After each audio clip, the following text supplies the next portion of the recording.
നമസ്കാരം. ഇറാനിൽ US നടത്തുന്ന ആക്രമണങ്ങൾക്ക് പ്രതികാരമായി ഗൾഫ് രാജ്യങ്ങളിലേക്ക് ആക്രമണങ്ങൾ തുടരുകയാണ് ഇറാൻ അയച്ച 3 മിസൈലുകൾ കൂടി തകർത്തെറിഞ്ഞു എന്ന് സൗദി അറേബ്യ വ്യക്തമാക്കിയിരിക്കുകയാണ്. സൗദിയിൽ അൽ ഖർസ് നഗരത്തിന് പുറത്താണ് 3 ക്രൂയിസ് മിസൈലുകൾ ഉപയോഗിച്ചുള്ള ആക്രമണ ശ്രമമുണ്ടായത്. ഇവയെ വിജയകരമായി പ്രതിരോധിച്ചു എന്നാണ് അധികൃതർ അറിയിച്ചിരിക്കുന്നത്. അതേസമയം മുൻ ദിവസങ്ങളെ അപേക്ഷിച്ച് ഗൾഫ് മേഖലയിലേക്കുള്ള ആക്രമണത്തിന്റെ തീവ്രത കുറച്ചു കുറഞ്ഞിട്ടുണ്ട്. ആക്രമണ സാധ്യത നിലനിൽക്കുന്നതിനാൽ ഖത്തറിലെ അമേരിക്കൻ എംബസിയിൽ അതീവ ജാഗ്രത തുടരുകയാണ്.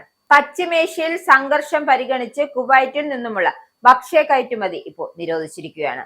ആഭ്യന്തര ആവശ്യം പരിഗണിച്ചാണ് ഭക്ഷ്യ കയറ്റുമതി നിരോധിച്ചതെന്നാണ് കുവൈറ്റ് വ്യക്തമാക്കിയത്. ഗൾഫിലേക്ക് ഇറാന്റെ ഡ്രോൺ മിസൈൽ ആക്രമണങ്ങൾ തുടരുകയും 3 മിസൈൽ ആക്രമണങ്ങൾ കൂടി തകർത്തതായി എന്ന് സൗദി വ്യക്തമാക്കുകയും ചെയ്തു.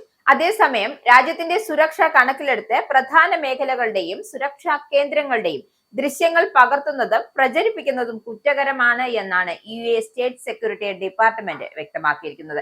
ഇത്തരം നടപടികൾക്ക് കർശന വിലക്ക് ഏർപ്പെടുത്തുകയും ചെയ്തിട്ടുണ്ട്. UAE നയതന്ത്ര കാര്യാലയങ്ങൾ അടച്ചിട്ട അമേരിക്ക ഇസ്രയേൽ ഇറാൻ സംഘർഷം രൂക്ഷമായതോടെയാണ് ഈ നടപടി കൈക്കൊണ്ടത്. അബുദാബിയിലെ എംബസിയിലും ദുബായിലെ കോൺസുലേറ്റിലുമാണ് അനിശ്ചിത കാലത്തേക്ക് അടച്ചത്. അത്യാവശ്യ വിഭാഗത്തിനല്ലാത്ത എല്ലാ സർക്കാർ ഉദ്യോഗസ്ഥരും UAE വിടാൻ സ്റ്റേറ്റ് ഡിപ്പാർട്ട്മെന്റ് ഉത്തരവിടുകയും ചെയ്തു. UAE ഇറാൻ ആക്രമണത്തിന്റെ 5ാം ദിനവും ആളപായമില്ല എന്നാണ് പ്രതിരോധ മന്ത്രാലയം വ്യക്തമാക്കിയിരിക്കുന്നത്. 129 ഡ്രോണുകളും 3 ബാലിസ്റ്റിക് മിസൈലുകളും ബുധനാഴ്ച ആകാശത്ത് വെടിവെച്ചിട്ടു.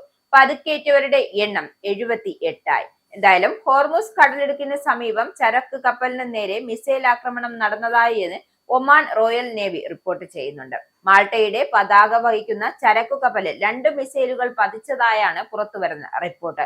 കപ്പലിൽ നിന്നും 24 ജീവനക്കാരെ രക്ഷപ്പെടുത്തി. ഇവർക്ക് ആവശ്യമായ വൈദ്യസഹായം നൽകിയതായി ഇവരുടെ ആരോഗ്യനില ഇപ്പോൾ തൃപ്തികരമാണ് എന്നാണ് ഒമാൻ വ്യക്തമാക്കിയിരിക്കുന്നത്. ഗൾഫിൽ നിന്നുമുള്ള വിമാന സർവീസുകൾ ഇനിയും വൈകും. ഇത് സാധാരണക്കാരെ അല്ലെങ്കിൽ പ്രതിസന്ധിയിലായിരിക്കുകയാണ്. അപ്പൊ ഈ സാധാരണ നിലയിൽ ഈ സർവീസുകൾ എത്താൻ വേണ്ടിയിട്ട് ഇനിയും കാത്തിരിക്കണം എന്നാണ് വിമാന കമ്പനികൾ വ്യക്തമാക്കുന്നത്.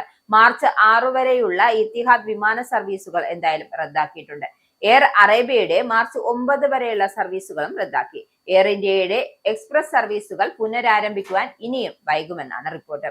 UAE ഇനി വിദ്യാഭ്യാസ സ്ഥാപനങ്ങളും തുറക്കില്ല. മാർച്ച് 23 വരെയാണ് ഇതിന് അവധി നൽകിയിരിക്കുന്നത്.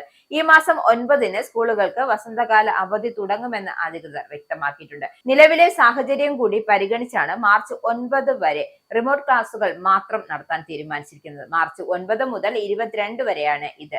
അതേസമയം മേഖലയിലെ വ്യോമപാതകൾ കൂട്ടത്തോടെ അടച്ചതിനെ തുടർന്ന് ദുബായിലേക്കും തിരിച്ചുമുള്ള എമിറേറ്റ്സ് വിമാനങ്ങൾ താൽക്കാലികമായി നിർത്തിവെച്ചിരിക്കുകയാണ്. മാർച്ച് 7 ശനിയാഴ്ച UAE സമയം രാത്രി 11:59 വരെയാണ് നിലവിലെ സർവീസുകൾ നിർത്തിവെച്ചിരിക്കുന്നത്. UAEയിലേക്കും തിരിച്ചുമുള്ള എയർ അറേബ്യ വിമാന സർവീസുകൾ 2026 മാർച്ച് 9 വരെ തിങ്കളാഴ്ച ഉച്ചയ്ക്ക് 3 മണി വരെ UAE സമയം താൽക്കാലികമായി നിർത്തിവെച്ചതായും അധികൃതർ അറിയിച്ചിരിക്കുന്നു. എന്തായാലും യുദ്ധം സകല മേഖലകളെയും ബാധിച്ചിരിക്കുന്നു എന്നാണ് വ്യക്തമാകുന്നത്.